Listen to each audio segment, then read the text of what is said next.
Welcome, everyone, to the Game Ball Podcast. I'm your host, Tom Schuster. Joining me tonight are Mark Myers and the long-lost Jennie Aquino. Yeah, I'm back. Ladies and gentlemen, we found her. We found her. Yep. Thank you for finding me. Yeah, no problem. Tonight we'll be recapping our time at New York Comic Con and Too Many Games, and reviewing our Retro Roulette game, Blaster Master, for the NES. Before we get to all of that, what have you guys been playing? Jennie, it's been longer than I can count, so you can go first. Yeah, so I've been playing absolutely nothing. Just kidding. I've been up to pretty much the same games that I always talk about, but I guess I could say that I've squeezed in more than the typical 2-week time period that we go over on these podcasts. So I'll start with the most exciting one for me, which is the least exciting one for Mark, and that's Phasmaphobia. They have, and it's been a while since these updates have been released finally, but because I haven't been on the podcast, I'm going to talk about it a little bit. They released a ton of new updates with Phasmaphobia. They have 2 new ghosts. They totally revamped all of the items. They changed some things. They added some new items. They changed the journal. You can now change your audio device if you need to in game. You used to have to completely exit the game and go back in and change things if you didn't have your microphone connected for whatever reason. They've made the ghosts smarter, which is terrifying. They've added really creepy new ghost sounds. So some of them sing, some of them groan in different ways, some of them breathe really loudly. There have been so many quality of life changes to the game and difficulty changes. To be honest with you guys, I didn't know how I felt about it because there were so many changes happening at once. I kind of felt like my game was like changed, it was too much change all at once, I think. Wasn't your baby anymore. Yeah, it wasn't my baby anymore. Like one day I booted it up and it was a totally different game. But I'm used to it now. And for the most part, I'm pretty happy with all the changes. I think Ghost Hunters Corp lit a fire under their ass, kind of. And they decided, we need to get on these changes and we need to kind of stand out a bit more than we already do from these other games that are coming out. There's a lot of ghost hunting games coming out. So that's been really fun. They are also going to be working on Nightmare Mode. I'm not quite sure when that's coming out. I haven't looked at their Trello fairly recently, but Nightmare Mode, I think a lot of people are assuming it's going to be something where either you have some red herrings thrown in there where you think you have evidence and then you have to go back and test it to see if it's true before you can guess the kind of ghost it is. And it may be that you start the game with 0% sanity where the ghost can hunt you as soon as you step foot in the door to really ramp up the difficulty. That'd be a big dope for me. Yeah, it would be something interesting, let me tell you, because right now, I play on professional mode. Right now, there's beginner, normal, I think. I forget what the middle one is, or maybe it's, I forget. And then professional. Professional's the only one that I like to play on because you get the most money if you do all the objectives. And it's so easy to die in the game now that you kind of have to play on professional mode or you run out of money so fast. And then you can't buy the items you need to play. So professional mode is the best mode right now. But I can't imagine Nightmare Mode, how much crazier that's going to be. It's going to be interesting. It sounds very much like what kind of happened with PUBG, in that they were the first out the door. And then everybody started catching up and doing it better. And then they tried to innovate and rent and just could never. Maybe Phasmaphobia does, but they could just never get that foothold in the zeitgeist again. And everybody just kept playing Warzone or Fortnite, right? Because they were doing it better. But they'll always have that group of hardcore fans because it's more realistic, PUBG than the other two. So this just sounds an awful lot like that from following the trajectory there, since I was a little more interested in that than this. But hopefully maybe they learned some lessons from that you don't have to try and go too crazy to keep people. But we'll see. It's always interesting to watch these. I'm very interested to, and I'm sorry for using that word twice in back-to-back phrases. in a similar sense, what happens with Jesus, after criticizing myself, I lost the name of the game. Among Us. That being the first out the door with that type of game. Right. And if people start catching up in the next year or so. But they seem to be getting out ahead of it, unless if I'm missing some similar games. There's actually Duck Duck Goose just came out, which is giving them a run for their money, I think. Or Goose Goose Duck, whatever it's called. But they were updating like a couple months, like with new stuff before that game even came out. Mm-hmm. So maybe they were trying to get out in front of it. But it's always an interesting thing in the indie space when the game that gets first to market, how either they survive or if they just become a footnote in history, essentially. Right. Like a trivia question out there. And it'll be interesting to see what happens with Phasmaphobia. Just especially if one of the big names gets behind it. Yeah. I think you're for the most part right on point. I think Phasmaphobia is trying really hard to prevent what happened to PUBG from happening to them. Yeah. Where they saw Ghost Hunters Corp in the very bare bones stages. And I think they just knew, like, all right, this is the time. Like they've always been working on updates and improvements, but I feel like that kicked them into high gear. Like, we need to really come out with these changes because the people behind Ghost Hunters Corp and, their own Phasmaphobia fans were asking for these changes for so long. And now the people from Ghost Hunters Corp are going to come in and they might start off with some of these improvements that we should have. And it's going to make us look bad, or, people might start preferring to play another game than us. So we need to make sure that, we get these changes going. So I think personally right now, Phasmaphobia is still in the lead in terms of, the indie Ghost Hunter games, but there's quite a few that have come out and are coming out, including one that I've been signed up to be an alpha tester for. And I watch the developer stream it on Twitch every once in a while, and it's looking pretty similar to Phasmo, but pretty good at the same time. So, like you said, it'll be interesting to see what happens, as they continue to implement these changes and all these other games come out.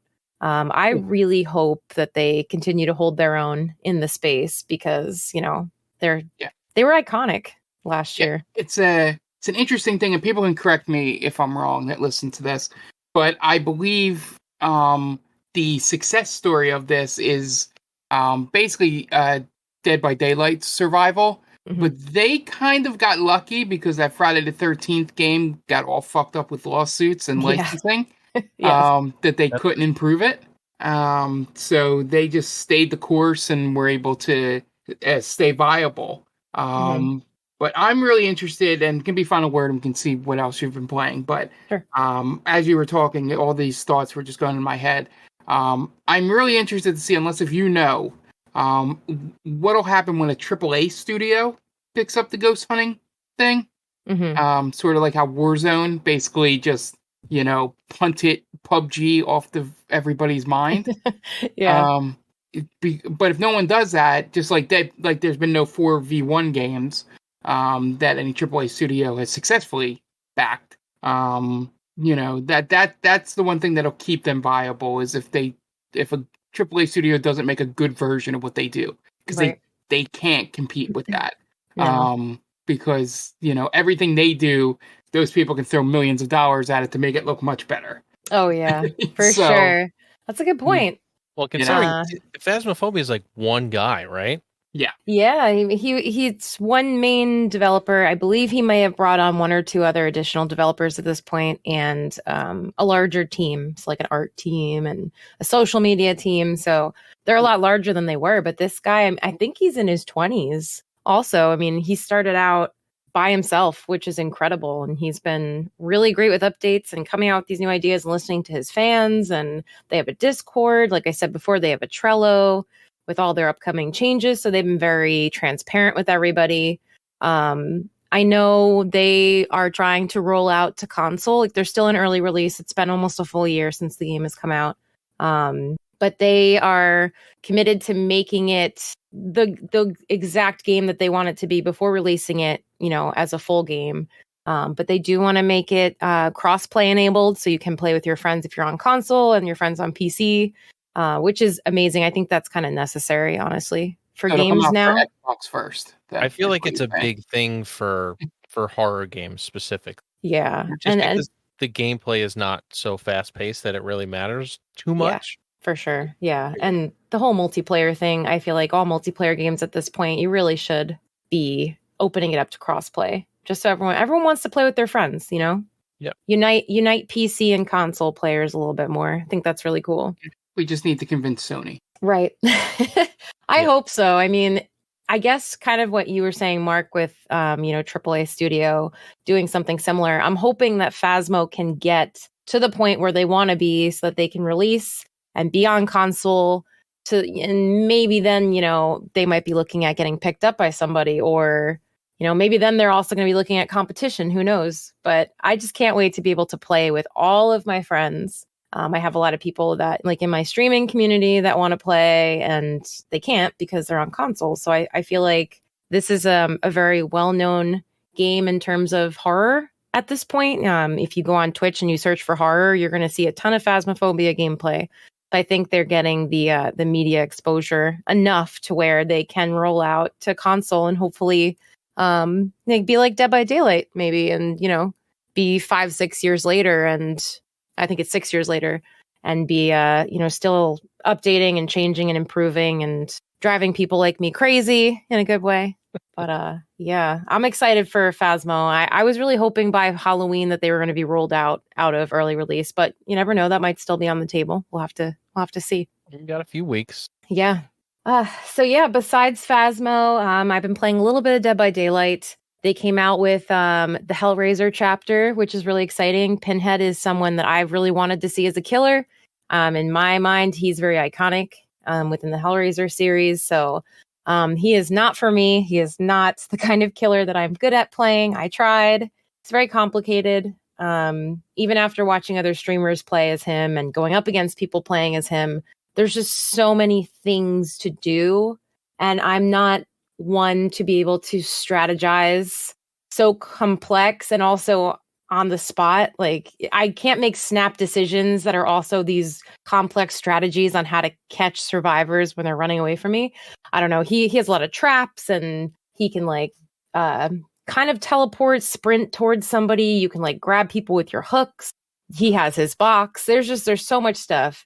I think it's fascinating watching. Yeah, I think it's fascinating watching people play as him because it's so impressive to me that someone as good as him. I was, like I said, I was terrible, but sounds like he needs a lot of practice. Yeah, he definitely. I wish that DBD came out with. They have custom games, but you can't get into a custom game even by yourself to test out a character and practice, because it doesn't let you. You have to be at least with one other person, and one of you has to be the killer and one of you has to be a survivor. But I wish there was some kind of practice room where you can go in and you could test out a killer or a survivor before actually getting into a game. But there isn't. They could take notes from the fighting game community. I mean, that's a huge part of most fighting games, is having a training mode where you can learn a character and their moves. Right. Yeah, they fairly recently, with one of their last really big updates, they came out with kind of like a training mode with an AI killer where you can play a practice game either as the killer against AI survivors or vice versa, which is pretty cool. I went through that, and I can appreciate that because it's more helpful in my eyes as a beginner when I'm remembering back when I first started playing the game than their very basic tutorial was. But I still wish there was something to just give you some practice, because they implemented MMR system now, which is, I believe they said in a recent Q&A as of last week, the MMR system looks at it as survivors because it's an asymmetrical game. The survivors have 1 win per game. So if they survive, the MMR system counts that as a win. If they die, it counts it as a loss. And then if they escape through the hatch, they count it as a draw, nothing. Whereas the killer has an opportunity to get 4 wins in a game. For every survivor that they kill, that's a win. And then for every survivor, I guess, that leaves, that's a loss in the system's eyes. And that's where the MMR ranking comes in. So it weighs pretty heavily, I guess, on your ranking, your matchmaking now, depending on how well you do each game, if you win or if you lose. So it's I know a lot of people are really frustrated with the game right now, kind of myself included, because I've gotten into games where I feel like I'm not matched up with people who are the same skill level. Luckily for me, as of right now, it feels like I'm much better at the game than a lot of the people I'm going up against, and as the killer anyway. And I don't think that's really an enjoyable experience to be going up against a killer who, got close to red ranks, and I'm pretty decent at it. I'm not amazing, but you could just tell the way people are reacting when I'm around. Like, they don't know how to play at all. So I'm like, man, this is kind of broken right now. So we'll see how that continues to hopefully improve. They've been very on the fence about MMR for quite some time. And over the past, I want to say year, they were testing it without telling anyone and just seeing people's feedback to the matchmaking. And it was always really negative. So I don't know how people feel about it now. I feel like it's been very, very much of a miss every game that I get in. They took away ranking. Used to be from 1 to 20. 1 was the best, 20 was like the worst, essentially, or you were like a beginner, essentially, or you didn't play a lot, and it always reset on the 13th of the month. And you would go back to the level. So basically it was like 1 through 4 was red ranks, 5 through 9 was purple ranks. So it grouped it into color ranks. So on the 13th of every month, if you were in red ranks, if you were rank 1, you would default back to the next rank, the lowest number of that next color group. But now on the 13th of the month, you could be a red rank and you go all the way back to the end. So everyone's like beginner level because it's MMR now, and they're looking at your wins and your losses. It's a mess right now. Everyone's trying to get back to, it's not called red rank anymore. It's called something else, but everyone wants to be that great rank again.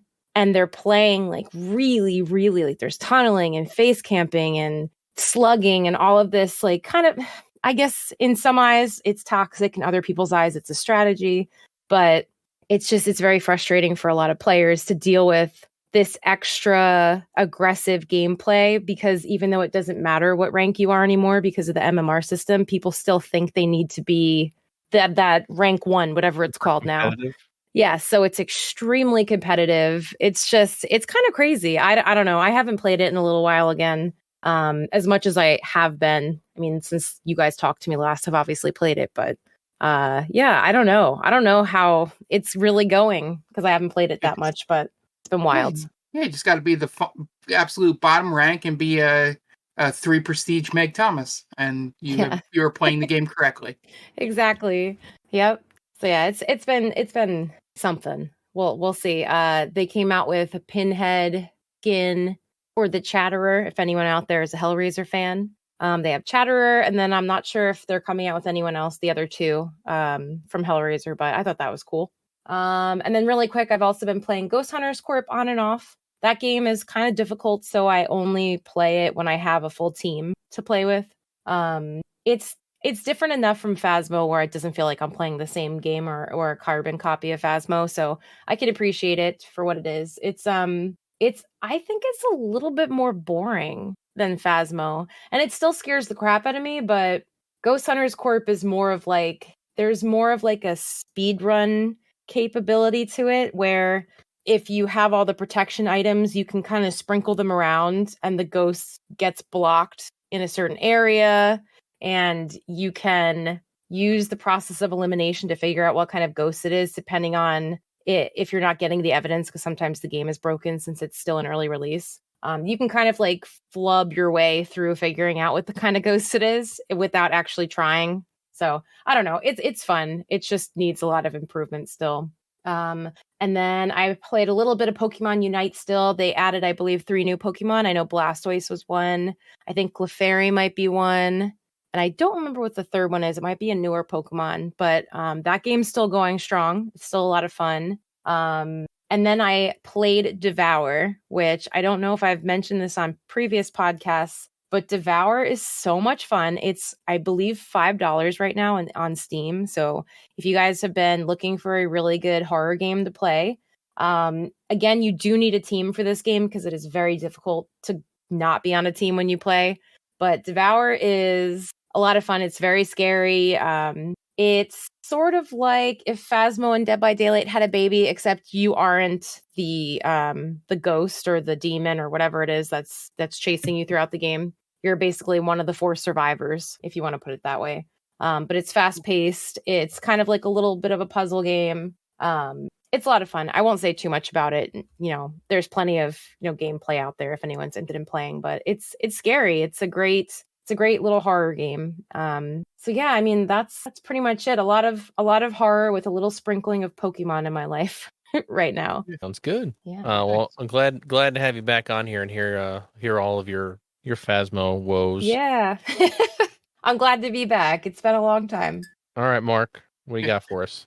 Well, since I'm probably going to end on a long spoiler run, do you want to go first so Sure. that we can lead right into this? Sure. Speaking of broken things, I'm gonna rant a little bit right now. Oh, Do it up. So we usually play Halo on Wednesday Oh. for our streams, and I loaded up Halo like I normally do, and we went to go play. And for some reason, it was telling me that I didn't have any of the DLCs downloaded, which are all the multiplayer option. I said, okay, well, I'll just hit install on all of them. I did that. Still nothing. Still didn't work. I deleted Halo altogether and re-downloaded it. I'm doing this while we're trying to stream, by the way. And it still was telling me the same thing. Turns out it's a widespread problem. And I have no way of playing multiplayer for Halo right now. I just have no way of doing it. I guess the only way I could probably do it is on my Xbox, but that is not in my streaming area. So it's a annoying little thing that Halo the 343 has not figured out yet. Which I hope they figure it out because you got way bigger things coming in the next couple of months, and they need to get their shit together. So we'll probably not be playing Halo this week if you're listening to this when it comes out. Just a heads up, you should probably download Back for Blood tomorrow so we can play that because it will be out on Game Pass this Wednesday. So that's my little rant. The other rant is how terrible I am at video games now. I've been playing Deathloop, and I've been playing at an hour where my mind does not work as well as it normally would. I'm playing. I just got a new puppy, so I don't really have time to play games during the day like I used to. And now that I'm playing at night, it's like my brain just doesn't work as well as normal. I'm making up excuses here, but that's what it is. And there's a mission in the beginning of the game where you have to kill a Mark, what are they called? In terms of the visionaries. Yeah, so you have to kill a visionary, and her power is that she can replicate herself. So there's like 10 of her. I had to do this stupid mission about 6 times, and I even did the thing where I turned it off and went away and came back to it, and I was still having problems with it. God bless turrets. Well, that's what I did. I eventually decided I'm just going to carry turrets with me everywhere and just have them kill her whenever I need to. And I actually managed to kill her at one point, but there was another turret set up somewhere else that was shooting at me, and it killed me after I killed her. So I killed all of her versions, and then I died, and I didn't finish the mission. So I had to do it all over again. Towards the end, I was like, screw it. I'm going guns blazing. I really don't even care. Because in the beginning, I was like sneaking around and trying to be smart about it. And I'm like, by time run through 5, I was like, screw this. I'm just going to shoot her with everything I have. Yeah. And I don't care. I'm just so over it at this point. I see you learned that lesson that opens up the rest of the game for you. Okay. Just, you can sneak around when you want, but if you just need to start going loud, just go loud. I'm going to do that. I'll talk about that more in my segment coming. I'm definitely going to do that more from now on because I just had such a bastard of a time trying to sneak around and get stealth kills and stuff. I'm not good at sneaking around games. I like Assassin's Creed. That's one thing. But when you have guns available to you, I'm just gonna use the guns because I can shoot. I can pretty well shoot in a video game.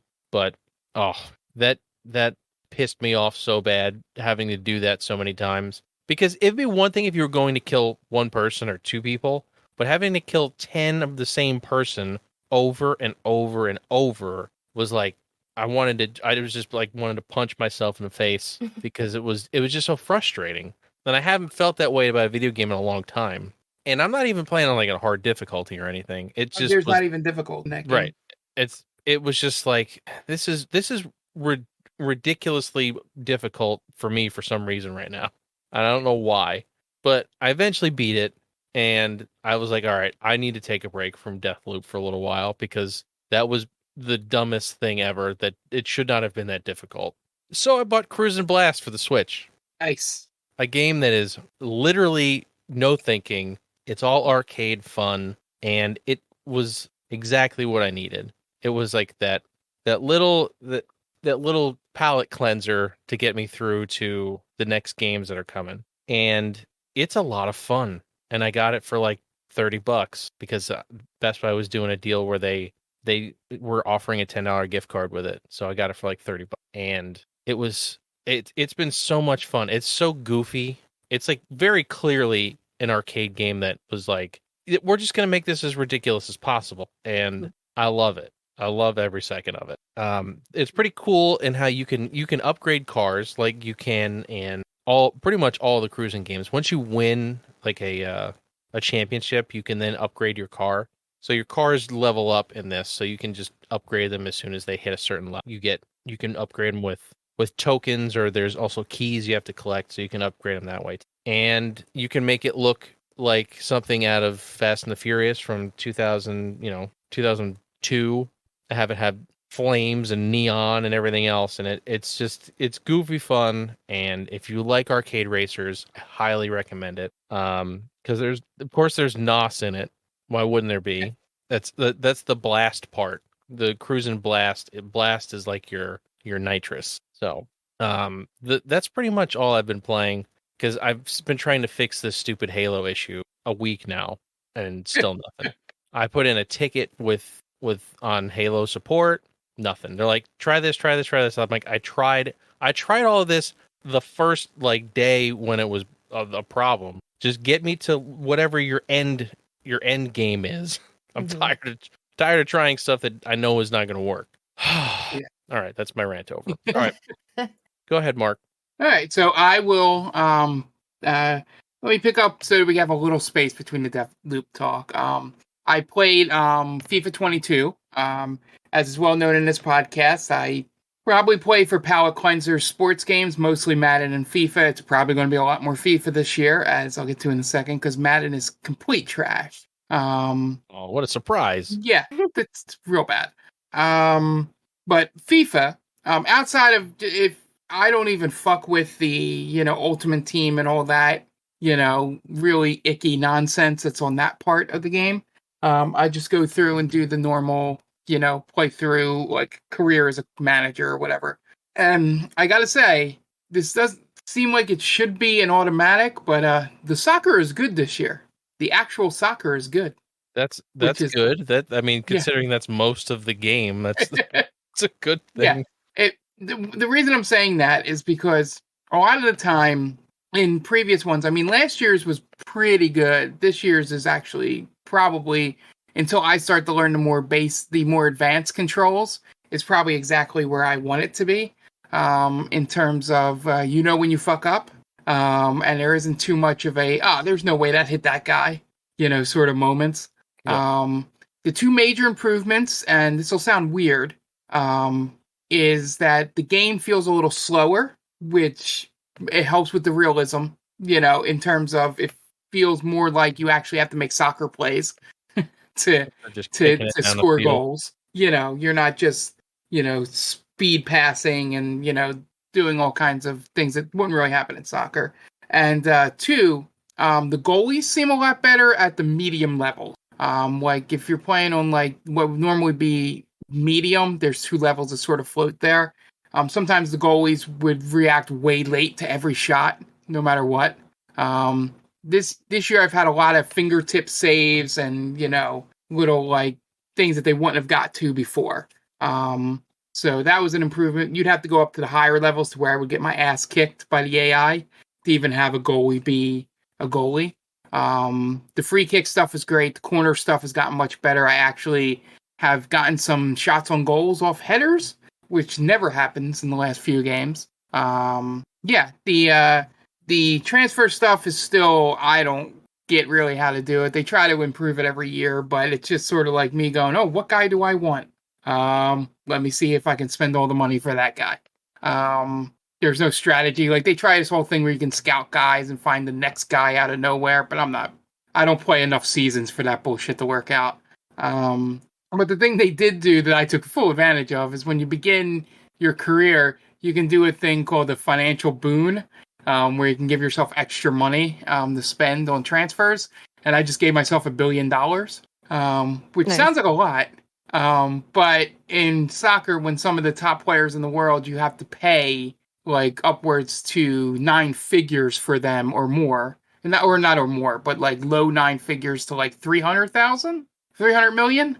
That extra money gets eaten up pretty quickly if you want to get star players. But it was pretty funny. I was like, how high does this bar go? And then went up to $1 billion. I was like, oh, I have to do this. This is just going to confuse the hell out of the game. It gives you the option. You can't be mad. They can't be mad at you. Yeah, exactly.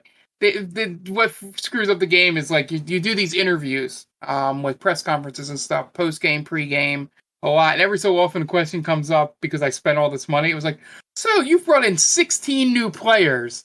What do you think that'll do for the chemistry? Like, given the fact that half of those guys might be the best players in the world, I'd say we're going to do pretty good. Reaction. But I fucked up with the coach. I didn't get the dresser and any crazy shit. Maybe I can edit coach at some point. No goofy hats? No, it was just a girl with a lady with a nice zip up, like quarter zip fleece thing with the logo on it and a ponytail, because she's a sporty girl and always wears ponytails, as me and Jen have described while watching the Resident Evil trailer. Yep. And but final statement on this: if you really love soccer, this game's better than last year's game. The crowd reactions are better. There's more build up, and you can tell, like the crowd realizes, like, as you're getting closer to a goal, it just doesn't do an explosion when you score. So that was really fun that they're starting to get that stuff down. So, if you don't fuck with Ultimate Team, this game is very much worth. If you still spend $60 on it, I think it's worth it. I pay for the Origins thing to get it for free. So, because the yearly cost of that is equal to buying 2 games, and I only play 2 games, and all the other games that come with it are extra. Like It Takes Two, for example. And Life is Random. I forget. There's another game, but if you don't have the Origin stuff or EA Play, or you don't want to wait the 6 months for Game Pass to have it, I think it's worth the money. Now back into Deathloop. I am almost finished with the game. I know when and where to kill all 8 people. And I figured out the big mysteries in the game, which I'm not going to spoil for Tom. Thank you. But I have 2 more of the Visionary quests to finish. One of them's a fucker. Just because of the amount of enemies that surround this Visionary. Trying to get to him. And then the other one is just a mission where you got to go back and forth to this thing and bring them different things. But once I finish those, I should be able to go. I'm almost all the way done the final Visionary one. I just got to get to the location. I was there last time, but just couldn't get past these 2 guards and to set it up. But I think I got all the powers except one, which is this guy's power. But there's only 2 that the way I play I really need. And it was the one I didn't think I would use. There was one I thought I would use all the time, but I haven't. Just because the way I play does not require it. It is a very, very good game. It may be my game of the year, which is going to be surprising after my next game discussion. Because the gameplay is so smooth. The story is actually really good for what you would expect for a game like a time loopy game like this. Characters are real good. The voice acting's great. The concept, while a little weird, maybe once I get the full story, I'll get it, is actually pretty solid. Deathloop is really worth the wait. I just wish it was cross-play so that I could invade some of our friend Jonathan's games on PC, since I'm playing it on the PS5, because I have to have a game on there to justify having that PS5. Yeah, so that's it. We'll have full spoilers once Tom's done at some point in the next 6 months. To talk about it. But I do really, really like that game, and not that it's really my place status as a person not of this, but it was really nice to see two lead characters that were persons of color that didn't fall into any tropes of that fact. And which is really an accomplishment in video games, to be honest. So thumbs up there. So the game I beat, and why I am kind of slightly emotional wreck doing this podcast, I finished Life is Strange: True Colors.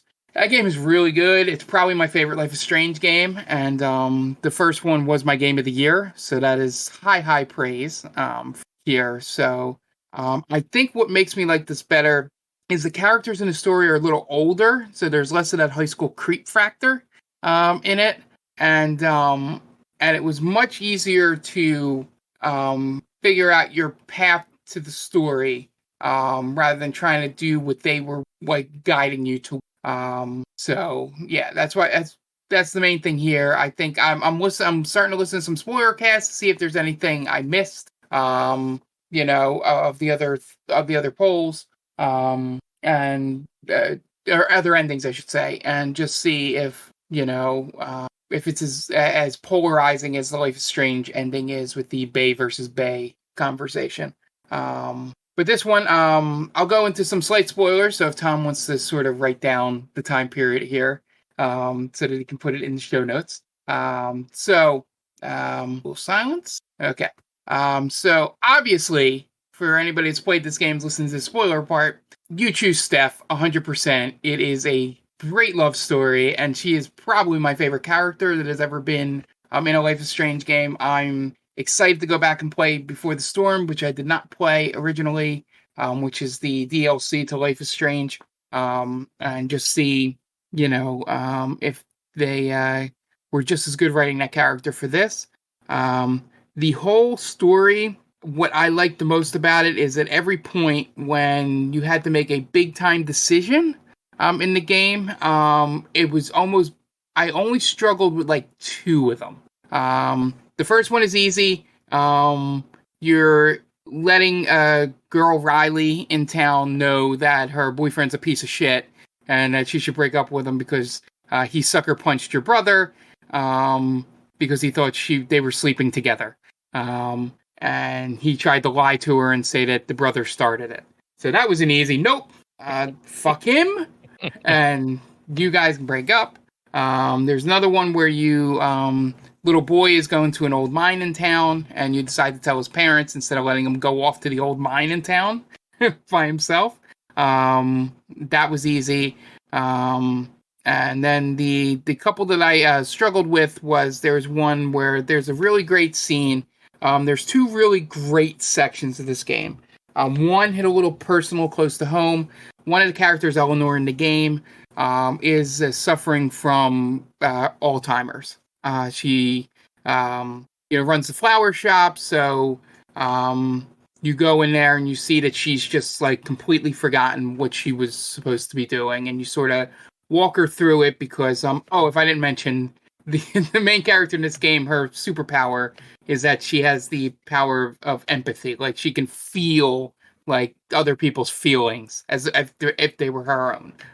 So you walk through this whole thing of guiding this woman, trying to have her remember, and it was just something going through that. In my life with my grandmother, hit very close to home, and he did a really good job of. Getting that right of the feeling of being the person on the other side of that, trying to be the helper, and just the little things there. So that was really good. So the choice of telling the girl, her granddaughter, who was going off to college to be an engineer, letting her know that, hey, your grandmom is, kind of, has Alzheimer's and maybe you shouldn't go. Was a pseudo tough decision, but at the end I was like, I would want to know. And it could be very dangerous for this woman to be home alone. And the other great part, which sounds really dumb, there is a whole LARPing scene segment of this game. That's interesting. Because there's this little kid who's really into drawing comic books and he's creating these stories. So this Steph, we should do Angel Harps, has created, she's like runs D&D games and she's created this LARPing campaign for this kid so they can have fun with it, which takes on a whole emotional thing after your brother dies in the first episode, which sets off the whole mystery of how you're going to figure out that the big evil corporation mining company did it, or ignored something that led to his death. So the kid doesn't really want to do it. So you go through most of the third episode, which is my favorite episode of the thing.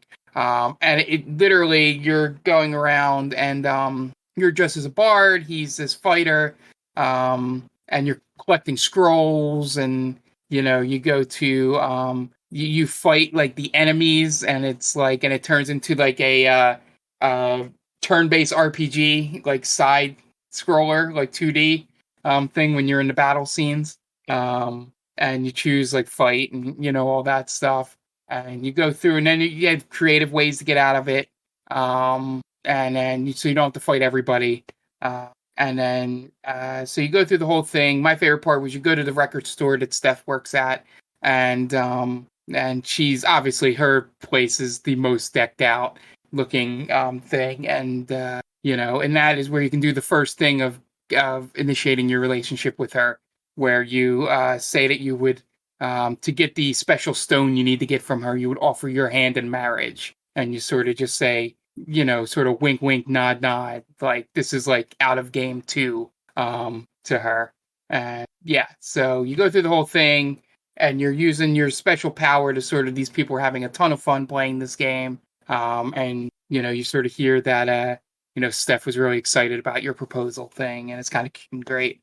And then the final scene is he's going and he gets this sword that he's been writing in the comic that his character's been looking for. So they make up a whole like King Arthur Master Sword thing. It's like in a tree stump.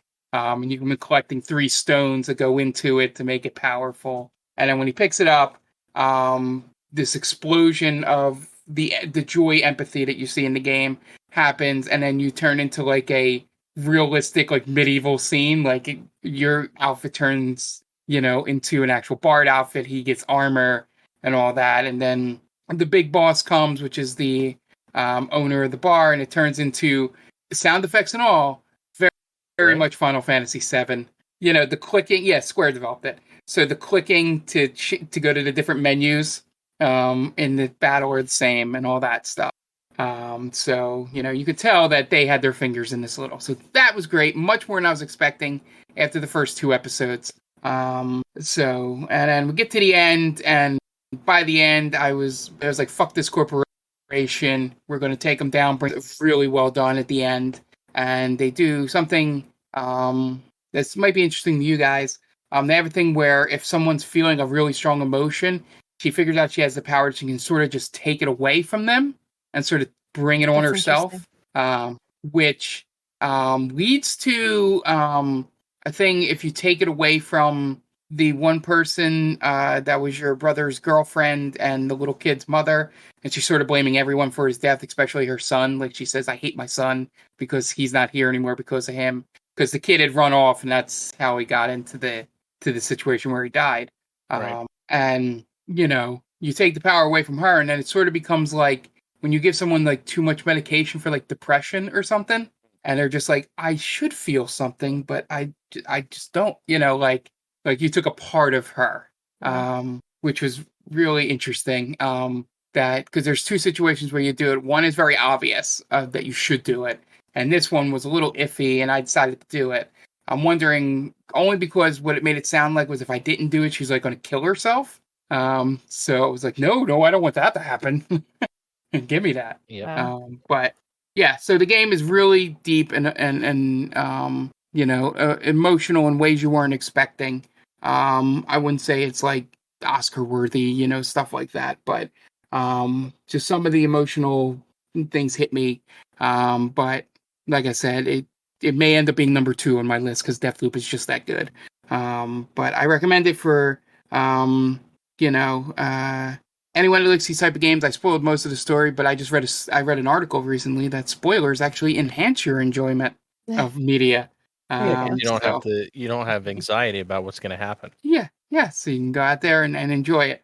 But I think the emotion is enough, and I left enough in there that I think you'll get some good enjoyment out of the game. So that is my Life is Strange spoiler rant and all that, and I just hope they continue doing these games in the future. Just because it is up in the air, whether Deck 9, who did this, will take it on. Because I know Dotenot is just like, nope, Life is Strange. Who is that? What's her name? Sort of with the series now, which is sad. But yeah, right. So that's all I've been playing. Now that that's done, and I'm probably going to finish Deathloop soon, I have on my list, I have Lost in Random downloaded. Thinking of Far Cry 6, but like I do with all Far Cry games, I probably think about it but never buy it. And then I think there's a couple games. I got to look at the schedule to see what's coming out that I'd want to jump on. But yeah, these were the two big ones I want to get out of the way before the end of the year. All right. Awesome. Yeah. We're going to have a lot more stuff to play, coming soon. November. We'll start to get some. But yeah, so we have had a rather busy weekend. We all attended different conventions. Jen and Mark attended New York Comic Con for pretty much the whole weekend, right? Between the both of us, yeah. Yeah. And I went to Too Many Games in Philadelphia on Sunday. I'll let you guys go ahead and recap your time in New York. I'm sure you guys did a lot more than I did, so I'll let you guys get through all that. Okay. So New York Comic Con, I personally have gone with my husband. I believe it's been 13 years, somewhere between 13 and 15 years. I'm not quite sure. And then that makes me feel old, so I'm not going to get into specifics any more than that. But we've been going for a long time. Obviously, last year, because of the pandemic, it didn't happen. So I was very excited about going this year. They did wind up having to be pretty strict with, requiring vaccines and requiring masks, just because the whole state of New York decided that they were going to implement these changes in August after tickets went on sale. So I know a lot of people were in a really tough spot. They either couldn't go because they medically could not be vaccinated, and there was no option if you were an adult. It was either you're vaccinated and you come, or you don't come. So I know a lot of people were in a tough spot because of that. People were not able to resell their tickets because so many people were just kind of thrown off by these new mandates that came out after tickets were already purchased. So it was a big thing. A lot of vendors dropped out. A lot of guests, were on the fence if they were going to show up or not. And everyone, including myself, I think was kind of worried that it was going to be just this hollow experience that we were paying a ton of money for, and that we were going to get there and it was just not going to be great. I will say before you get into the convention itself, the whole needing a vaccine to get into places and stuff like that wasn't a problem at all. Yeah. I didn't. As long as you're, vaccinated and, have done your part and all that, it's just as quick. Like, you guys had an app. Me and Aunt brought our physical vaccinations because we have them in things that are, protecting them and stuff like that. You just show that, and if it's a bar, you show that in your ID, which makes the app better. The app has your ID and the card on there, so you get in. There was no issues. Nobody fought with anything that I could see. It was, and the town felt the same as it did when we were there in 2019. I don't know how you felt, but, it didn't feel like that was hindering anything when we went out to eat and stuff. I agree. I think I was a little nervous because, obviously not being a New York resident, we couldn't use the same app that we have in New Jersey here. And then we also couldn't use the exclusive New York one. So there was a little bit of research involved, I think, to kind of figure out, like, this is how it is, and this is what we have to make sure we do as being, people who are visiting. I agree overall, whether we were going into the convention or, going into restaurants or bars, after the convention, it was very smooth. Like Mark said, it was easy. Nobody gave anyone a hard time. It was just like everyone understood the situation and did their part. The only thing that I will say, and I'm not sure how businesses outside of the Javits Center operate, with this, but if you're medically unable to get a vaccine and you are an adult, being turned away from New York Comic Con with no other option was, and obviously it didn't personally affect me, but I think that's kind of disappointing because I know that so many people who can't get the vaccine, who bought tickets, were in a really tough spot because of that. And they weren't giving them the option. Like if you were under 12, you had to show proof of a negative COVID test within 72 hours, I believe. That option wasn't extended towards adults who could not be vaccinated medically. So that was very unfortunate. But I mean, overall, looking at it big picture, I think it went very smoothly considering all of these mandates were dropped on everyone, about 2 months before the convention, long after you could get your money back, pretty much. Yeah. I mean, that sucks for folks who couldn't be vaccinated and they'd already bought tickets. Right. I mean, that sucks. But yeah. I mean, big picture, it's people want to feel protected. So I don't blame them for having that stringent thing. Right. They did what they had to do. And we were talking about this, while we were there, but because the mandates were set by the state and this had nothing to do with the people running the convention at all, they knew basically it was either going to come to the point where if they had so many people getting their money back and canceling their tickets and just waiting till next year, they were either going to lose their money in that regard, or if they just canceled the convention and let people just roll over into 2022, then they were looking at still owing the Javits Center the entire amount that they would if the convention was going on. So, I mean, the people in charge of the Comic-Con were really, their hands were tied. There's always so much you can do. Right. I think considering all of the hindrances that are still going on, I think they did a good job. They had, as Mark said, you could pull up an app. They asked everyone to please download this app called Clear, and it stores your ID and stores your vaccine card. And you go into the app, you select the event that's accepting it, and you literally just had to show them your phone. Everything was like took 2 seconds. They gave you a wristband, and then you went to the actual entrance of the Javits Center, and they let you in. It was actually very smooth. Even if it was up to capacity as 2019 was, which I believe they cut it down to about half of what that was in the first place. But even if it was at full capacity, I feel like having it split up like that, just like not one giant wave of people all trying to get in at once, kind of like, sectioned where some people were getting their wristbands and then some people were getting in. It just kind of made it go even more smooth than it normally did. Yeah. So I think in that regard, it was good. I felt safe the whole time. Everyone, for the most part, everyone had masks on. If you were eating or drinking, you were sitting down and you took your mask off. But other than that, I mean, there was room to walk around the show floor, which if anyone listening has ever been to New York Comic Con, you would know that it is nearly impossible up until, 2019, 2020.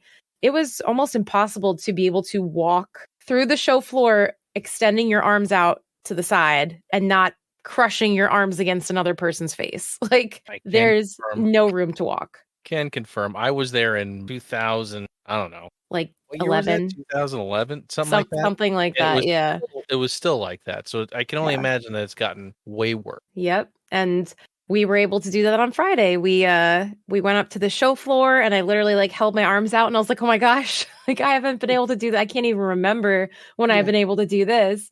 So Friday was good. It was very empty from what Fridays are usually like. I heard Thursday was even more empty, and Thursday is always the most empty day out of all 4 days that they have it.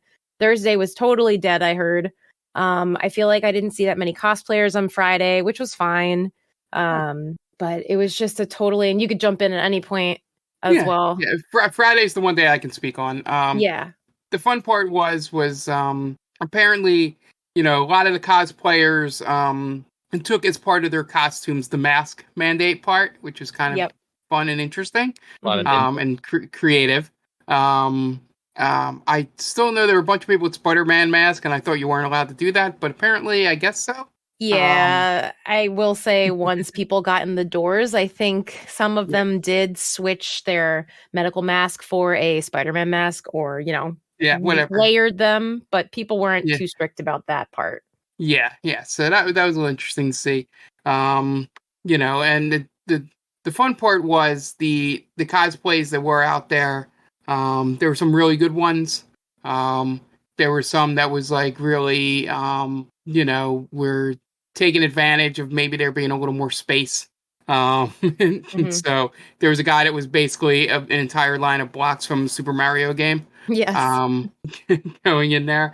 But yeah, the best part about the thing was that I never felt like I needed to push past people or would lose you guys easily in the crowd. But the one disappointing thing was there didn't seem to be a lot of video game booths there. There was not. Yeah, you're absolutely right. I think they had this one section where you could play computer games and do some kind of competition there, but there wasn't like the thing like the Resident Evil 2 thing or in years past where you could play DMC5 and, all this like stuff. There was some of that, but it was more indie and a lot more anime focused video games, which isn't one of the genres I would stand in line 2 hours for.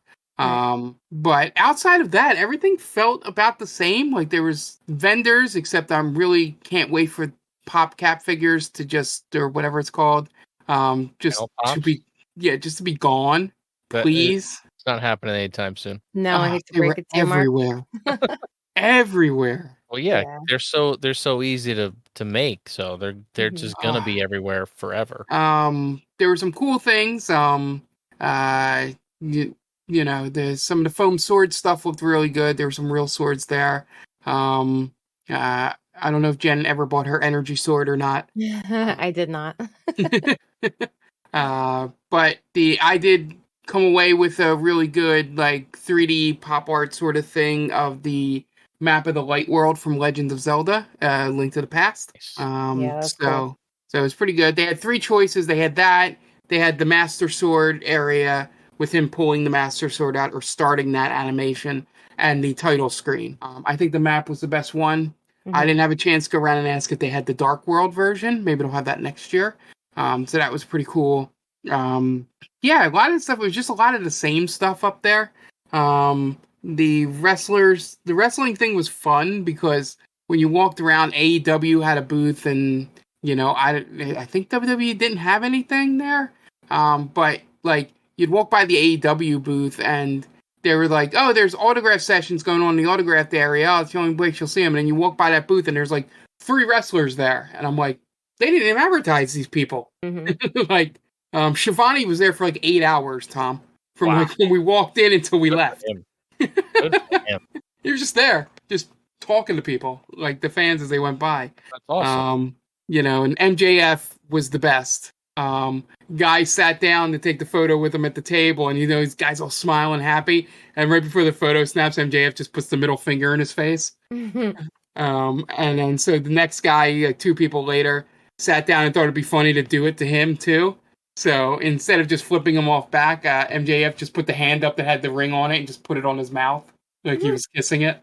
I love that he's a kayfabe villain. He's the only one who can get away with it at this point. Yeah, he was floating in and out of it because when he was talking to the people, he would, ask questions like cosplays that walked by, things. But then if anybody like reacted back to him, he just went into MJF mode and would be kind of a dick. But yeah, the middle finger thing was great because it was all perfectly timed, and that stuff. It was weird seeing that kind of presence for them there because I think they started after the last convention, so it was the first one. Yeah. And seeing that the wrestlers seemed really into it. That a couple of them that didn't need to be there were there. So Friday was great. We got a new bit amongst our friends now that I hate art, apparently. Yeah. Because when we were walking around Artist Alley, I was like, well, this is your part of the convention to Dan and Jen. Yeah.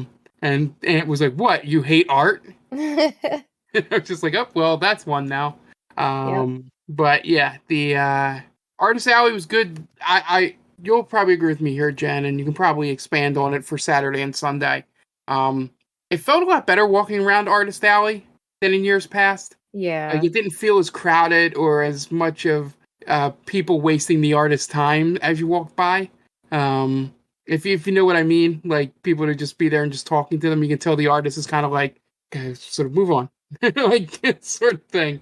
Yeah, it was definitely it was in a different area this time, and they were able to spread out a lot more. And I don't know if it's because they had less artists. It didn't feel like they had less, Yeah. but they definitely were able to double the amount of space they had in the aisles between all the different artist rows of tables. Yeah. So that helped. Saturday and Sunday, it was a lot more crowded down there, but there was just a feeling of more space because there was more space. So it was smoother down there for sure. Yeah, and you felt that the people didn't really like the moving on thing I was mentioning was some of those artists in years past. It felt like to me like they're like, "Can you go so these people can buy my shit?" Oh, instead of just talking to me. Gotcha. you know what I mean by that feeling. Like there's like 9 people standing at this table. I can't keep chatting with you because they may want to purchase something, and you've either purchased something or not purchasing anything. Yeah, it wasn't too bad. There were select tables on Sunday, which was surprising that it was kind of like, okay, guys, like there are people in front of me and I really just want to get a print. And these people have been talking to this artist, which is cool because a lot of them are, they follow them on Instagram and they're like their idols, but like, move along now. Like, I really just want to buy a print. You could talk to them after I'm done. Yeah. But overall, I didn't feel like I was either wasting people's time or waiting to get to someone for the most part. So that was which nice. is good. Yeah. Yeah. That was the main getaway. If how Friday was is how Friday's going to be from now on, I want that Friday. Yeah. But I doubt next year it's going to be worse than ever. If we're still not under restrictions and stuff. But yeah, I had fun, and then we had fun in our normal thing of going out and eating at local New York places and not chains. Which is always fun. That was awesome. And then Dan asking about the spiciness of a Thai dish might be one of my favorite moments of the night. Yeah. I don't know if you want to. I'm more curious to just hear what Saturday was like. For you. Saturday we actually were super looking forward to because we were planning on meeting up with some streamer friends that we've made over the past year that we never got to meet in person. So we got to meet up with Itty Bitty Brit, who's on Twitch. We got to meet up with the 607 podcast guys. They also have a Twitch account, OD Parlay Hour. It was just, we met up with Tia, their friend Kelly from Geese Vibe Nation. So it was so nice to meet up with friends that we knew virtually in essence, and to see them in person. It was just like, we had been friends for, a long time already, but to meet them in person was just so cool. So we spent a lot of time just hanging out with them and talking with them and just getting to know them in person, which was awesome. But overall, the convention itself was a lot more crowded on Saturday, which we expected. There's a lot more cosplayers, which made me a little bit sad that I didn't cosplay. On Friday, seeing not that many people cosplaying and, a lot more room to walk around, I was like, you know what? It's okay that I was casual this year, taking a break from it all. I was too busy anyway to do anything. But Saturday made me a little like I had that FOMO a little bit.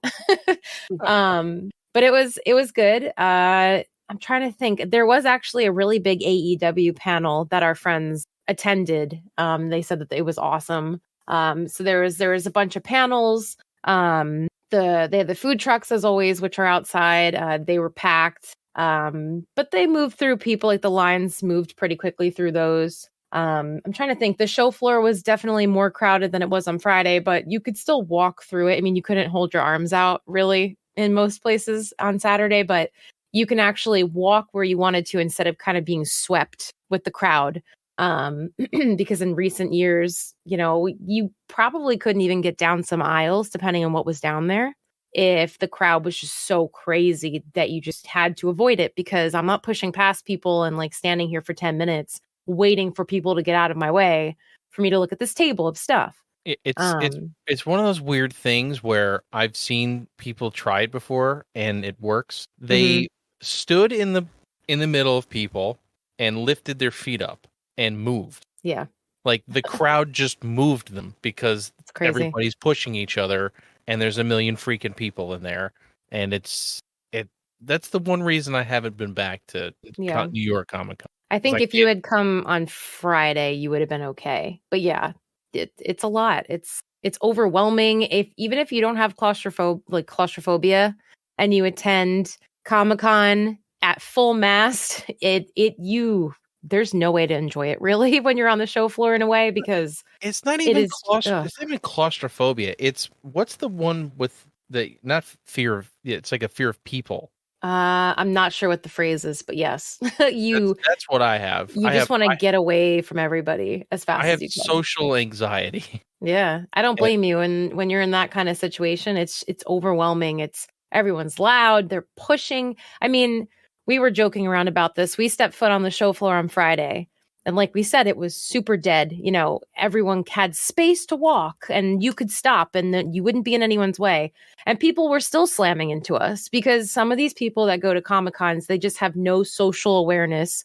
They don't think about like, oh, I need to walk around this person who is walking on the correct side of the walkway towards me and I'm just in the way. But no, I'm just going to square up and mow them down because I'm running to go get my pop figures. Like there's always going to be those people there. But overall, it was a lot less of that this year, which is nice. And I'm probably going to get hate for this, but I kind of hope that they keep the capacity down. Oh, they won't do that. I know they won't. They sure won't because of money, but it was nice. I think they cut it down to about 150,000 or 155,000 as opposed to like almost 300,000. So they pretty much cut it in half for the most part. Yeah, but if they have the ability to throw all those people in there, they're going to. Your ass. They're going to do it.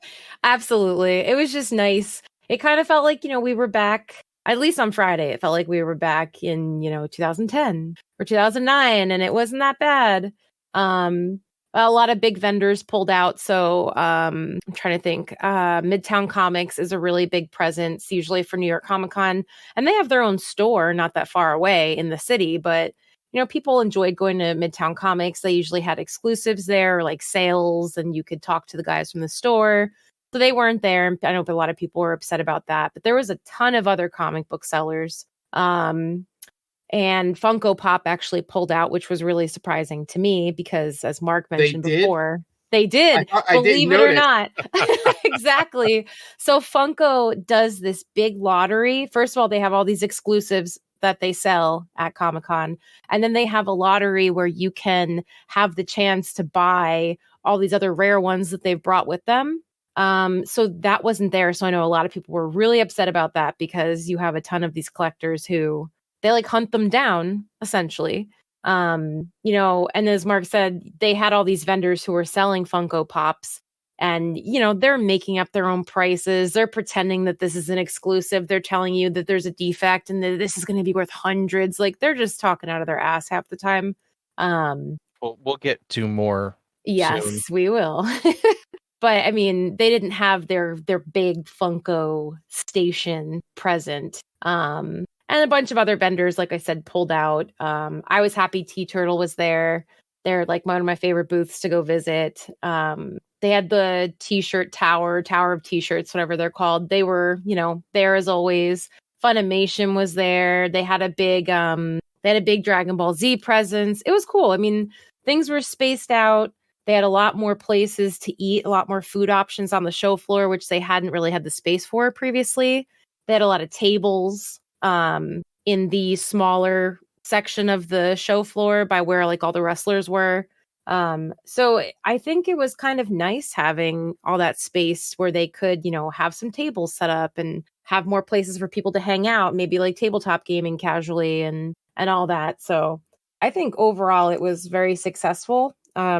I'm not a panels person, so I didn't attend any panels other than the cosplay contest on Saturday night, but I heard good things about the panels. I think they had a pretty decent guest attendance considering that a lot of them joined on at the last minute. They were very pricey, I know, to meet some of these guests, and you had to be behind like a plexiglass divider.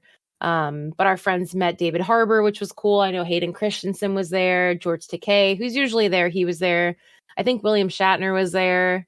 Half of the cast of The Boys was there, and they did a big panel. Some people from Outlander were there. That was pretty cool. There was a pretty decent presence. A lot of voice actors were there. As Mark said, there was a ton of wrestlers that weren't even announced, which was cool.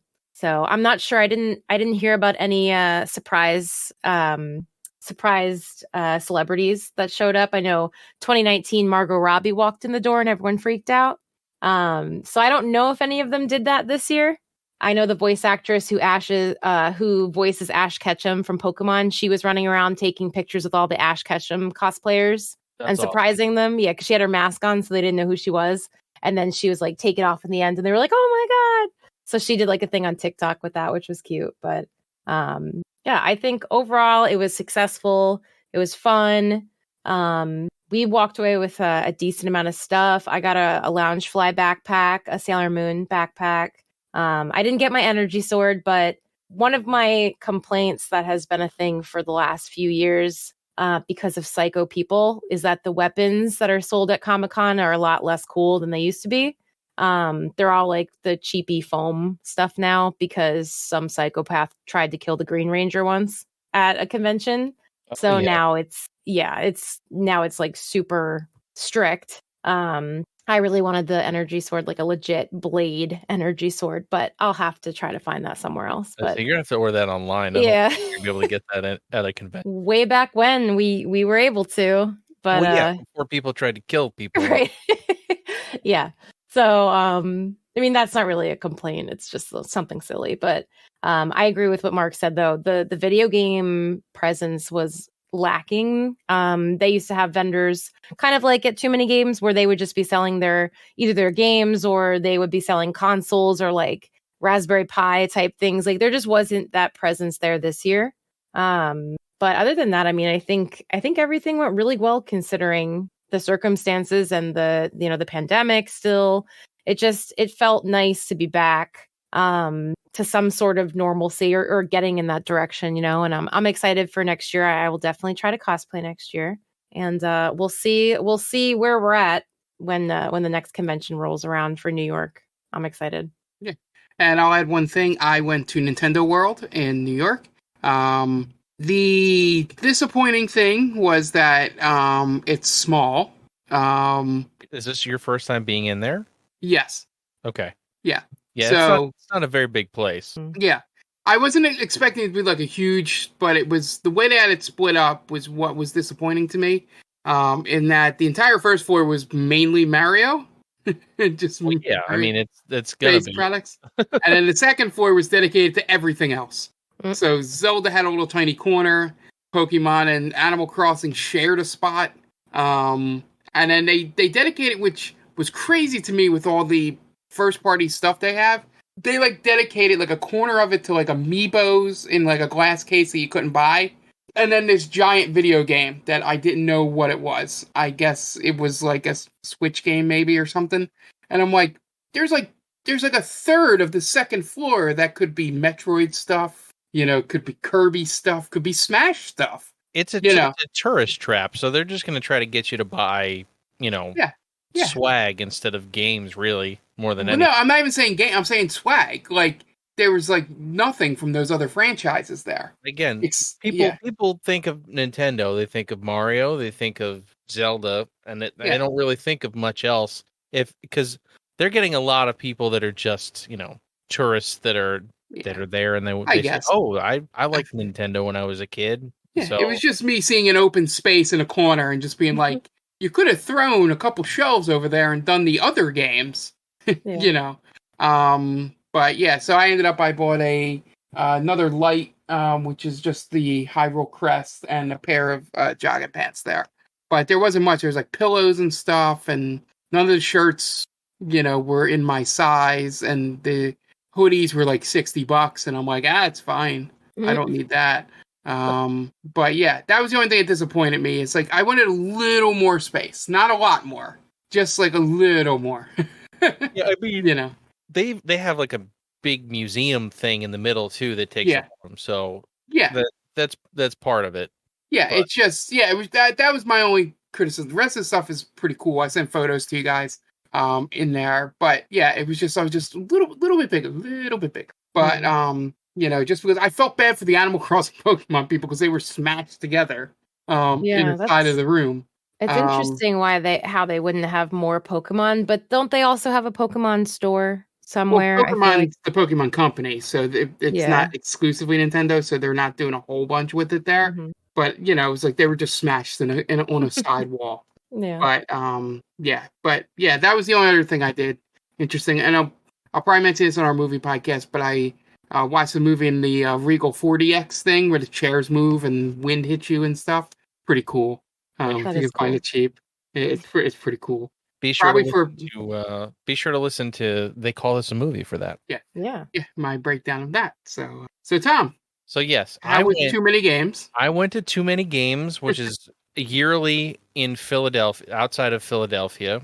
This is video game centric, so mostly vendors. They also have like YouTubers and stuff come out and they do their panels, and like the Angry Video Game Nerd was there, and Bob Wolf and Spawn Wave and a couple other retro centric channels. It was okay. It was a lot smaller than normal. Like they usually book out a few halls to have, say, the panels and stuff in. But for whatever, they didn't even know that they were going to have the convention this year. They weren't sure that it was going to happen, so they didn't book as much space. So it was a little cramped. Like when you guys went with me last year or 2 years ago on Sunday, and it was like dead. And this year there was a ton of people there. I don't know if that's just because everybody figured out that there's usually nobody there on Sunday or what. But there was a lot of people. There was a lot of cosplay. Wasn't great, but there was a lot of it, which is cool.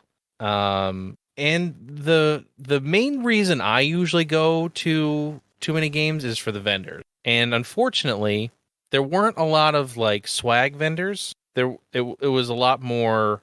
There was way more game vendors, which is normal. But due to the cut down size, there was not nearly as many like cool other thing vendors, like shirts and any like the things that Jen was talking about, like the shadow boxes and things like that. There wasn't a whole lot of that, unfortunately. But I don't really go for panels and stuff, because I've learned through my many years of going to conventions that I don't like to wait on lines, especially when people will get to a place 2 hours before it opens to wait on a line for something. I after I saw that once at a convention, I was like, all right, I'm done. I'm not.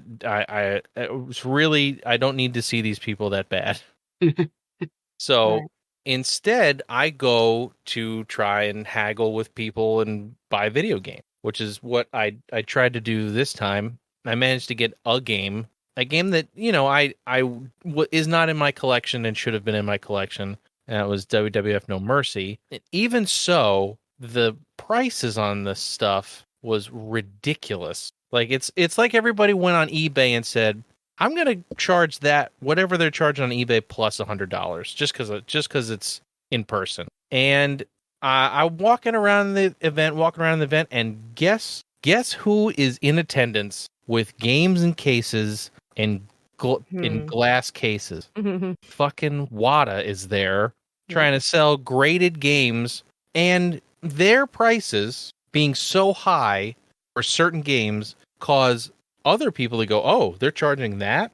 I can like double my price. And they did. And I went and looked, like I was looking at like Final Fantasy II for the Super Nintendo. You could buy that game for $35 like last year. I didn't see it for under $70 this year. And it's like that game, like nobody even that's a Final Fantasy that nobody cares about, and they're charging $70 for it everywhere I went, and it was crazy. Like I bought Final Fantasy 3 for the Super Nintendo, 6 for those who need to know it's 6. Thank you. I bought that for $35 at either Too Many Games or Video Game Con like 2 years ago with a manual. I couldn't have done that yet Sunday if I like bartered with the guy like for an hour. There would be no way. I don't know what happened in like I guess they think everybody's got more money because nobody's doing anything during the pandemic. I don't know. But I definitely think that the WATA stuff has really screwed up retro game prices, and it really sucks. And like, Jen, were they at Comic-Con also? Oh yeah, with their buddies Heritage Auctions. They were together. First of all, I was walking by the end of Heritage Auctions, so I just saw the glass cases with some games in it, so I didn't realize who it was. I could have easily guessed as soon as I saw the prices. I mean, I saw Super Mario Brothers going for $100K, Need for Speed going for, I think it was $50K. So then I loop around and I'm like, who are these assholes? And I'm like, oh, silly me. It's Heritage Auctions and WATA. They had a holographic Charizard Pokemon card. I think it was graded like a 9.6 or a 9.4 for, what did I say it was? $20,000, I believe. And I go over to another booth that had a holographic Charizard Pokemon card. And that one, I mean, still ridiculous. It was like, I don't know, like $1,500 or something. But I'm like, what in the actual hell is going on here? Like, we talked about this. We talked about this a few podcasts ago. But to see it in person was just on a whole nother level of crazy. It really is. And it sucks because people who want to get into this hobby of retro gaming have to buy shit. They can't buy good games anymore.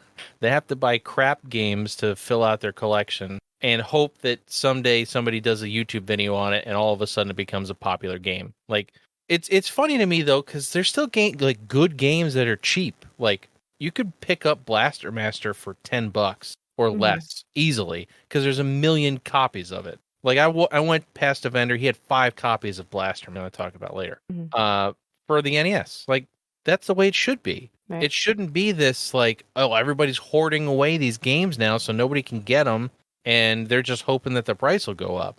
It's just terrible. And going to that convention really, really cemented in the fact that if you are going to start the retro gaming hobby now and you have no games, do not start a collection. Buy yourself a Mister and load it up with ROMs that you legally obtained, and just use that because it's just as good as having the real thing. I bet if I put a Mister and the real thing behind a box and did a blind test, I could get 9 people out of 10 to not notice that they were different, like giving them the same controller. That's and crazy. And if you are if you are a original hardware kind of person, get yourself flashcards. I know. Like, there's this. That doesn't seem right. But at the same time, I don't want to give these assholes money that are jacking prices up for no good reason, just because they can, because they have the stock. And it just really put a sour taste in my mouth walking past vendors that had this sort of thing going. So I went to the guy that had the cheapest No Mercy, and I got him down $3 or something, and I bought it. And it was an okay deal. It wasn't like, oh, it was a great deal that I went there and bought it. Like, I could have gone on eBay and got it for like the same price. But that's the reason you go to a convention, is because you're supposed to get better prices. But for whatever reason, prices were all over the gamut. Sucks. And it kind of sucks. Yeah. I hope next year that things kind of settle down and Heritage Auctions goes bankrupt. Little things. The little things. But yeah, I hope they get found out to have, something illegal happening. We don't have to worry about that crap anymore. That'd be nice. But yeah, overall had a good time. My brother and I went. He's the one who actually does the music for this show, and he likes retro stuff too. So we just kind of hung out, and we got to see a couple of indie games. That was another unfortunate thing. There wasn't as many indie game developers there. There was like 3 or 4, but there wasn't a whole lot. Like Retro Mania Wrestling was there because they're always there, and there was just a couple other ones that were interesting, but nothing crazy. And the other bad part is they kind of stuck them back in a corner, like in a curtained off area. So you had to like go into this area to go play these games. Usually they're out on the floor and anybody could play them. But I guess in these days, you kind of want to section it off to make sure that everybody's washing or touching stuff. But yeah, overall it was an okay experience. I've been to better Too Many Games, but I always like going just to scope out what's happening, the retro world, because that's the world I live in at this point. I know you guys went with me. I guess it was 2 years ago, and hopefully they're not the same time as freaking Comic-Con next year. All go together because Yeah, that would be nice. I feel like a convention like that is where you can do a lot of meeting up with people and just spreading like the word of your podcast or whatever, or anything like that, your YouTube channel. I feel like a lot of people are into that there. So Cool. networking is a big deal, and I feel like that's a good place to do. All right. I think I'm done ranting about video game prices, and we're going to talk about a retro game that was, I think, flies under the radar. I don't think it gets its due. We're going to talk about our retro roulette game this week, which is Blaster Master for the NES. It actually has seen somewhat of a resurgence since the Switch came out. They came out with a game called Blaster Master Zero, which is essentially a remake of the original game with a lot of new stuff added in. And I'm interested to hear what you guys thought about this game. Jen, you want to go first? Sure. So I was happy to see that it was in the Nintendo section, the Nintendo Switch Online section. So I actually played it on my Switch, which made it a lot easier for me, and instead of having to go through it a different way in order to play it. The game was pretty frustrating to me.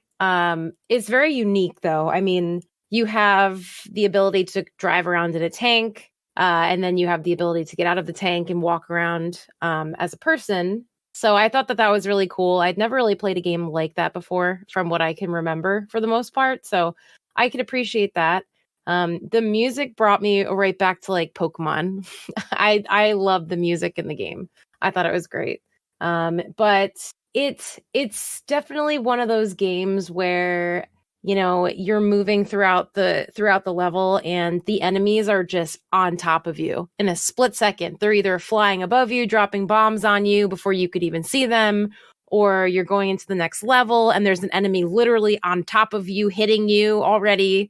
Like there's those cheap platformer moves in this game where it's not super easy to get through a level without taking damage. But on the other hand, it's really nice how you can pick up like power-ups to give you your health back, and they're pretty frequent throughout the game. I found, so that was kind of nice. It took me a while to figure out how to get out of the tank, and it took me a very long time to figure out how to use your special weapons that you wind up picking up throughout the game.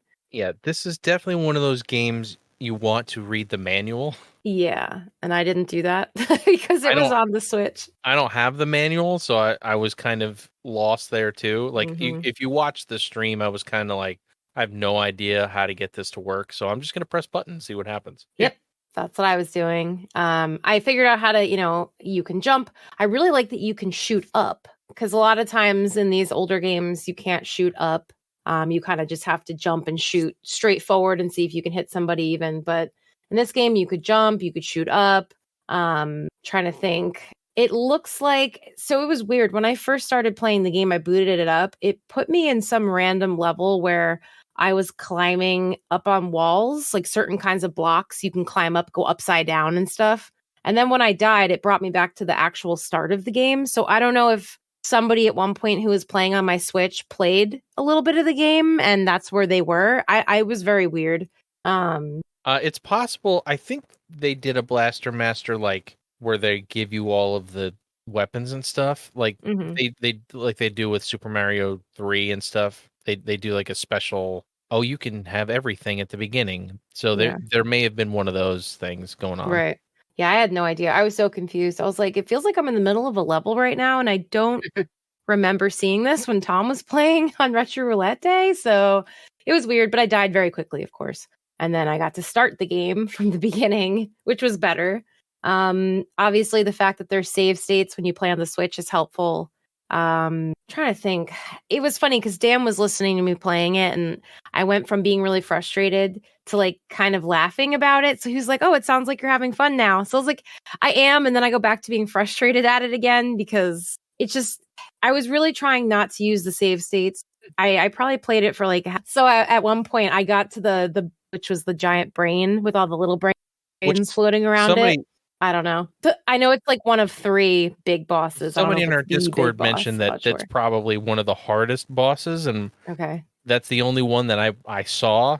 So that's why I kept dying over and over and over. Oh, the brain guy? Yeah, the big brain. That that was so annoying. So the level before that were those 3 floating heads, and if you didn't go into that level and get out of that level with all of your health, there was absolutely no way to beat the boss in the next room. Absolutely no way, because you had to allow yourself a few times to get hit by the projectiles around the big boss while you were shooting at it. Yep. It was really tough. I actually beat it. Nice. Yeah, I beat it, and then I got into world 2, like the second world. And the difficulty ramps up a little bit. Like some of the enemies you can't kill. It kind of reminded me, and I haven't played this yet, but it kind of reminded me of Metroid Dread from what I've seen, where you have an enemy that's after you and you can't kill it. You just have to get away from it and lose it. There are these little bugs. I don't know if you guys have gotten to this point in the second world. I did not. No. There are these little bugs that crawl after you, and you can't shoot them because they're just below the line of your gun. So you can't shoot them. You can't jump on them. I've tried. Maybe I'm missing something, which is totally possible. There might be another weapon that you can use against them at one point. But I couldn't hit them. You just had to lose them. And if they were on the level above you and you would run to the right, they would also run to the right. And then if you ran back to the left, they would also run back to the left so they could see you. But then if you got far enough away, they would either fall off the level if they kept, running around, or they would just disappear after a while. But they're all over the place in the second world, so I don't know if there's a way to take them out or not, but it definitely made it more difficult to me. The only thing that I think really irritated me to the point where I was like, this is a stupid mechanic, is when you were getting hit by an enemy, you couldn't do damage to them at the same time. Like, when those little floating heads before the big boss, that was the brain, before I figured out if you just hit them with, I don't know what the gun was. It was like a bomb almost. It did more damage. Before I figured out that was the best way to hit them, I noticed like if 2 of them were coming at me and I was kind of backed into a corner, if one of them started hitting me, I couldn't hit them back and get out of the way. Like it was just, I was stuck while they were hitting me. Like you can't move, you can't do damage to them. Yeah, you're in a loop, and then you die, which is super annoying. I think if you were able to kind of do damage back or not get stuck while you're taking damage, that would have been less frustrating to me. But I kind of got over it. But that was like the one big thing where I was like, that's really stupid. I really wish that it was different. But overall, I started out, my first impression of this game was that I was really going to hate the shit out of it. Like I was like, I hate this already. This is stupid. And then I got the hang of like getting out of the tank and like when that was a good idea and when you had to and all that. And you don't have to like rush through the levels either. Like you obviously have to watch out for enemies. You can't just sit there and like take a break with the game without pausing it. But it wasn't like a super fast paced game where you had to continue on. You know what I mean? Like you can kind of take your time and pay attention to the things that were going on and hit enemies and get them out of your way and move on. And like I said before, they had all the abilities to heal back up, which was nice. They had the areas where you could blast through the rocks and you can get your power-ups again, which I thought was a nice thing that they did. It was kind of like the fairy fountains in Zelda. You can get your life back, which was nice. So I appreciated that. Overall, I kind of enjoyed it. I surprised myself in the end by enjoying the game. Yeah. I'm glad you enjoyed it. Yeah. Because after, Bionic Commando, I was hoping this would be a better experience for you for the NES. Yeah, it was good. Yeah, Mark, how about you? I did not get as far as Jen, because apparently I'm not good at video games. Basically it went the same way that most of my time playing Blaster Master is, where I am really terrible with the car or tank or whatever, and I end up losing a lot of my lives in that section. Driving around on that overworld. Platforming section? Yeah. Yeah. Who knows? Who knew, right? I love my favorite part of the game is when you go in and the perspective changes. That's always been my favorite part of this game. even when I didn't understand what's going on. I've never read the manual either, so maybe I could make it easy on myself by knowing some things. So the most frustrating part to me was the part that I kind of chuckled at you on stream, was coming out of that one door and that guy being spawned right on the door. And just continually hitting you until you die. Yeah, great. Yep. Yeah. My problem was anytime I came out that door, I didn't have much life. Yeah. So I died on usually the first or second hit as I was trying to get away. When I came out with more life, I was able to deal with it better. But as terrible as I was at playing this game, that was not possible. And I think, if I remember correctly, because I did this the first time I played, and I don't know if I did it much afterwards, or my first session playing this. But I think you can skip that door, if I'm not mistaken. I think you can. Because I remember just doing it, just testing that out. I don't remember if I didn't get far and doubled back or what. But I feel some of those doors are not essential. I mean, Jen could probably speak to that. They are, in the sense where you can go to an area and just collect power-ups to heal back up, or run into enemies and die for no reason. There are definitely dead ends in the game, I noticed. Yeah. So, as much as there's only certain NES platformers that I will even fuck with, and this has always been one I've tried to get into, because the concept, as you've seen if you watched our stream of it, is so interesting, and it's so, breathtaking for when you think of the time period that this came out, and just the that changed perspective. And I can forgive some of the dumb stuff because it was the first time they were probably trying to do something similar to this, at least on the NES. I'm assuming it's been in arcades longer, but yeah, it's a game that's I'm sure if you're a lot better platformers at it than me, you can get a lot more time and enjoyment, as Jen has shown, that there's even a second level to this game. This is very much the Ghosts and Goblins. I believe right? That's the hard one, because there's two of them that are very similar in name, right, Tom? Well, there's Ghosts and Goblins and Ghouls and Ghosts. Yeah, so whichever one of those two is the hard one. They're both hard. They're both hard. But there's one that's notorious. You never know where you get past the first level. As a joke, obviously, people have beat that game. But yeah, that's how I felt through this. Is that I'm like, I don't know where this section ends. Like, is there more? But I'm glad when we get NES games, because it gets me to see what Jen thinks of these games, since it's probably her first time going through some of these. If they're not the more popular ones. And two, I get to revisit some things that I haven't probably played in a long time. So, thank you for that, Tom. Yeah. And I think it's a perfectly fine game, but you have to know what you're getting into before going into it, a lot like Bionic Commando. Yeah, if you go into this thinking you're going to get Mario, you are sorely mistaken. No Mario here. No. Only pain.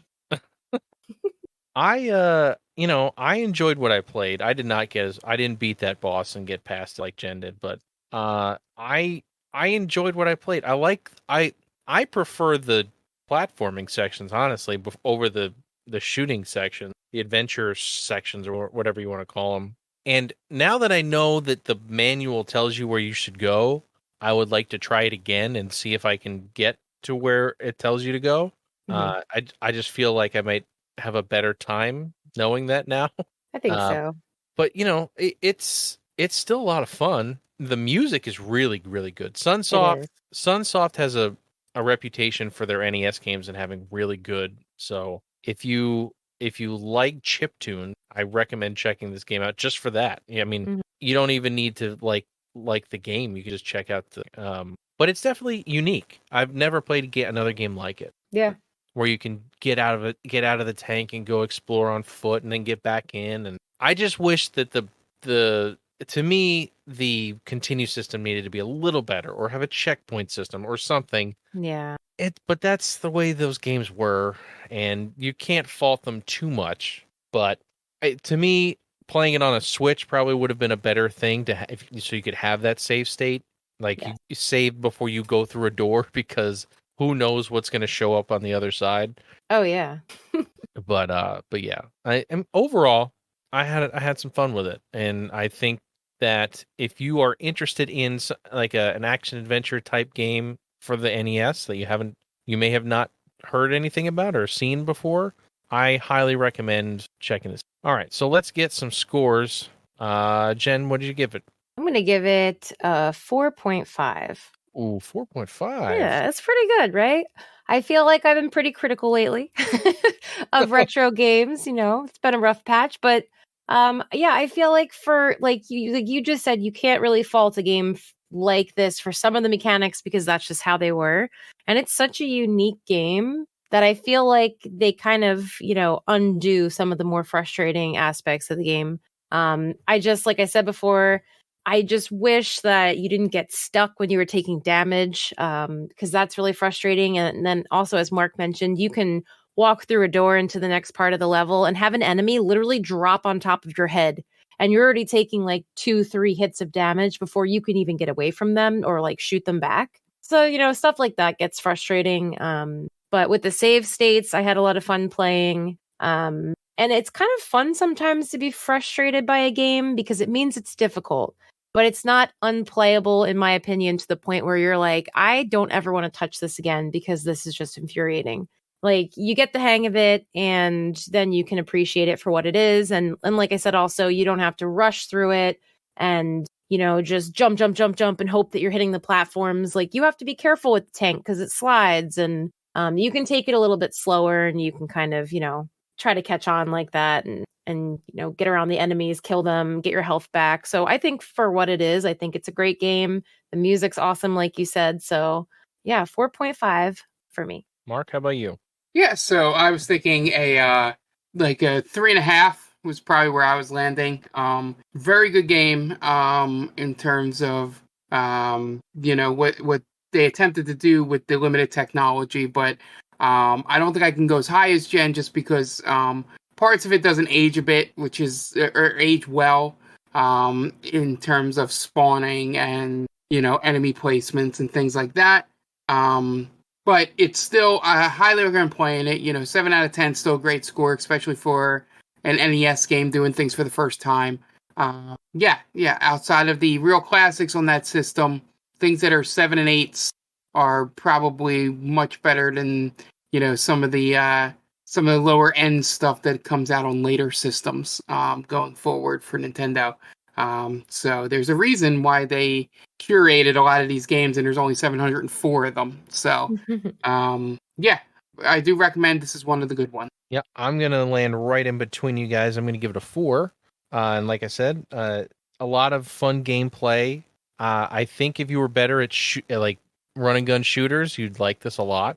As I am not very good at those types of games, I'm much better at platformers. So if you like that style of game and you like really cool music, chiptune stuff, and like a goofy bonkers story that they try to tell in this as well, I think it's a definite must play. Yeah, overall, I think we finally hit on a good NES game that we didn't all hate.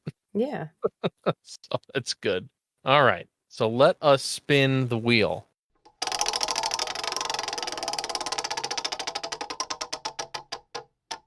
All right, we are playing another RPG. Hopefully you all are all ready for this. We're playing Final Fantasy IX for the PlayStation 1. Another classic. I think this is regarded as one of the better of the PlayStation era. It really depends on where you fall on story, or I should say setting, not story. It's late. We're recording this. Yeah, this is a medieval style game. Yeah, because the other ones had been more modern, futuristic. The two before this. So this was the return to what 6 was. So it really falls down to where you fall on the scale, and it's the same as 12 does the same thing. That depends on what is Final Fantasy to you. So it'll be interesting to see what those of you out there think, and I think Jen's the only one that hasn't played it amongst us. So yep. Yeah, I've dabbled. I have completed it. I don't think we're going to stream this, unfortunately, due to the fact that we're recording this on the night that we usually stream. We usually stream the game, so if you're playing along at home, load up Final Fantasy IX and let us know what you think. yeah, I think is going to do it for us tonight. A lot of discussion. It was nice to get the band back together, so to say. And let's get all of our info out of the way here. Mark, you want to let everybody know about our family of podcasts? Yeah, so we got our D&D podcast, Stranger Damies, airs every other Wednesday. So they're, as usual, as we figured out, it is on the weeks that there's not a Game Vault pod. So if you're listening to this the day it comes out, there is not a Stranger Damies this week, but next week. So you can follow us on Instagram and Twitter at Stranger Damies. Send us like, share, subscribe anywhere you get podcasts, Apple iTunes reviews, whatever you want to do. We'd appreciate it. Then we have our movie podcast, They Call This Movie, airs every Thursday. You can find us on Spreaker. And we are also on Instagram and Twitter at The Main Damie. TheMainDamie.com is our website where we do all of our content lives. All the podcasts we do, everything. October is a very special month for the site, and it's my favorite month just because of Anthony's 31 Days of Horror reviews. I 100% support you guys checking those out. Those are really good, and it's the highlight of my year on the website. So feel free to go check those out. And Jen, what's our streaming schedule? Yeah, so right now we currently stream on Mondays, Wednesdays, and Thursdays. Eventually, we may be opening up more days to streaming. We'll let you guys know as the colder weather rolls through and we have less plans that take up our weekend time. But for right now, we have our Monday streams, which are with Tom. So they either alternate with our Retro Roulette streams or Retro Mondays. Right now, I believe it's called Multiverse Monday. He is currently playing through Chrono Trigger. However, Tom, would you like to jump in really quick and let us know what may be taking the place of Chrono Trigger temporarily? So it will be. I will be downloading it tonight. I will be playing Resident Evil 2 Remake on Mondays. It may go into November. We'll see how long it takes to get through Resident Evil 2, but it's going to take the place of Chrono Trigger for a little while, and then we'll get back into Chrono Trigger and finish that up. Yeah, I'm so excited. I'm so excited for you. I'm so not. And just in case you guys are wondering why this is, we had a sub goal that, if you follow us on Twitch, our amazing community helped us hit. And that was our sub goal because Tom is not a horror game fan, so we thought it would be a fun challenge. So please tune in for those. I think it's going to be a really fun time. It's a great game. So I think there are parts of it that you will enjoy, and then some parts you might not. But it'll be fun to watch you play and get your thoughts on it. So like I said, those are Mondays with Tom.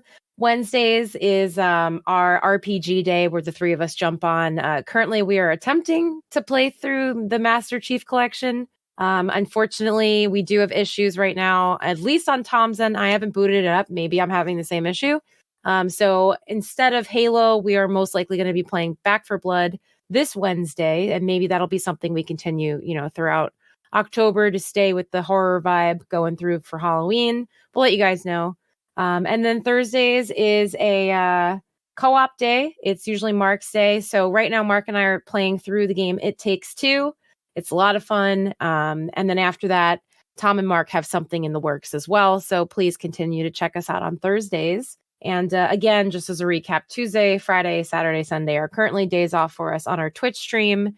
But more to come on that, hopefully in the future, adding on some more days. Awesome. We're gonna have a lot of stuff coming up, especially once it starts to snow. Then we won't be able to leave the house anymore.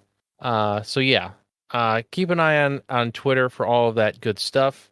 Before we get out of here, I want to mention that we're an affiliate of Stone Age Gamer. If you have any need for retro console accessories, whether it be power supplies or cables or controllers or flash cards or anything like that, head on over there via the link in the description of the podcast. And every time you use that link to purchase something, it gives us a little kickback and helps us make and podcast better for you guys. So once again, thank you for joining us. And I hope you all are staying safe and being nice to each other. So for Mark and Jenny, I'm Tom, and we will catch you guys in the next one.